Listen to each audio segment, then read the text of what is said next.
राम राम भाई, मेरे साथ समाज है। मैं पूनम गुजरी। आजकल सोशल मीडिया पे जो सबसे ज़्यादा चर्चित मामला चल रहा है, ये डॉक्टर वालों जो कुरुक्षेत्र में 15 साल की लड़की के साथ दुर्व्यवहार एक 50 से 55 साल के बुढ़े ने करा है।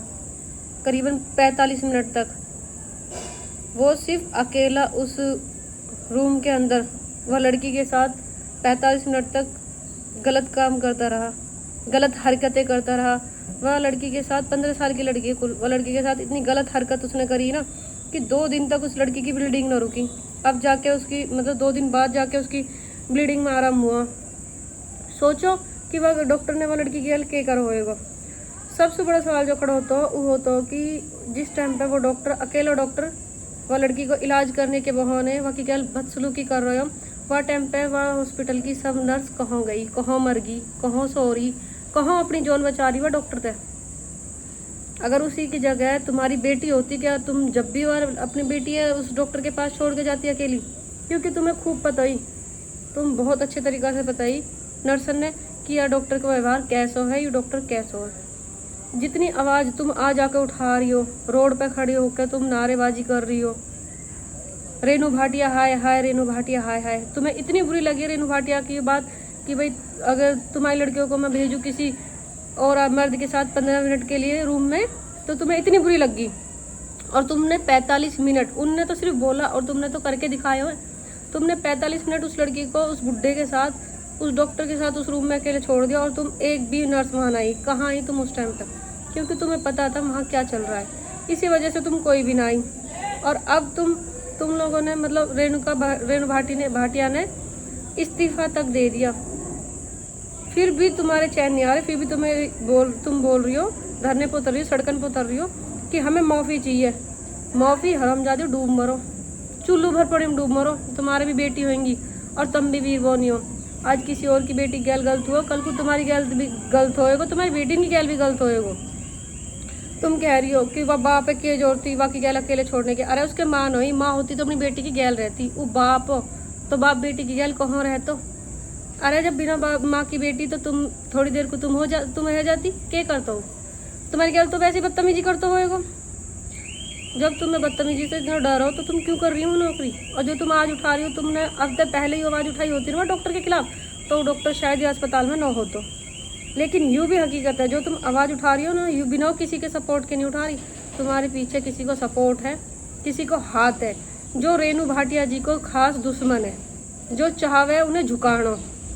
क्योंकि इस्तीफा तो उन्हें दे ही दियो और हमारी मांग है कि उनको इस्तीफा खारिज करो जावे, इस्तीफा न लियो जावे।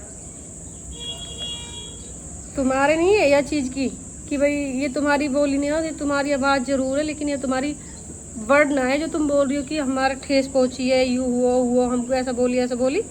ये वर्ड है किसी और के जो तुम बोल रहे हो ऑन कैमरा। ऑफ कैमरा तुमने खुद ने बताया कि वो डॉक्टर कितना बदतमीज हो, उससे तुम खुद अपनी जान बचाए करी। और ऑन कैमरा भी कह रही है बहुत सी। तो तुम कह रही हो कि भाई वो डॉक्टर की गलती है, हम पे क्यों टिप्पणी करी, फलाना ढिकड़ो।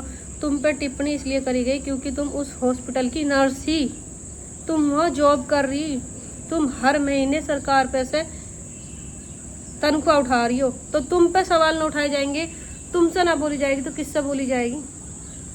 अगर किसी औरत के साथ गलत हुआ है तो औरत को ही तो बोला जाएगा।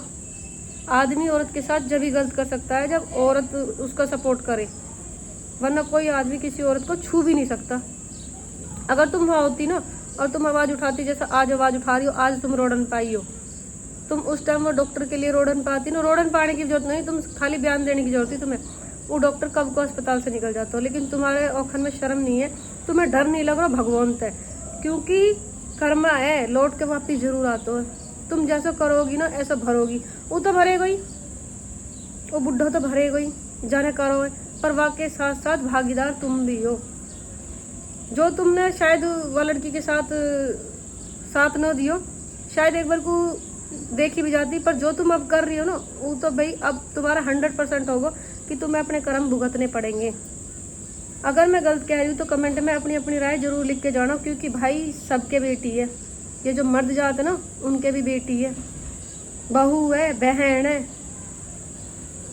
जब डॉक्टर को हम भगवान को रूप माने, हमें दुख तकलीफ कुछ हुए, हम जब भी डॉक्टर के जावे।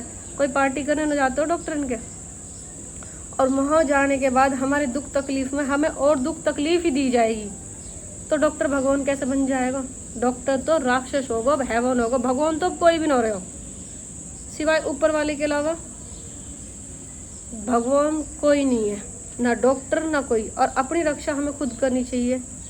अपनी रक्षा हमें अपनी बेटी ने सिखाना चाहिए। उनके हाथन में हथियार देना चाहिए, उनके हाथन में लाल मिर्च देनी चाहिए, उनके हाथन में हमें चक्कू देनी चाहिए कि जब तुम्हारी ओर को कोई हाथ करे ना तो वह हाथ काट दो।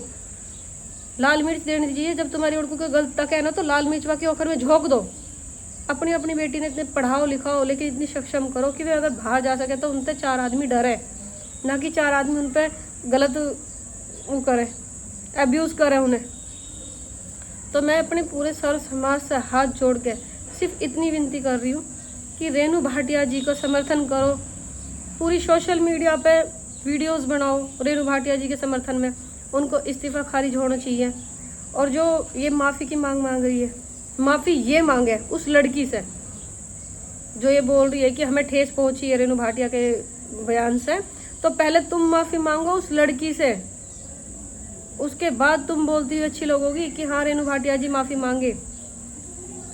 हालांकि तुम्हारे माफ़ी मांगने से लड़की के साथ जो गलत हुआ वो ठीक नहीं होएगा, पर तुम हिम्मत दिखाओ ना, तुम औरत हो ना, शर्म करो, डूब मरो चुल्लू भर पानी में। तुम्हारे औखन में इतनी सी शर्म न हो, और तुम्हारी गैल भी होएगो, कर्मा लौट के वापिस जरूर आएगा। रोम रोम जी, राधे राधे।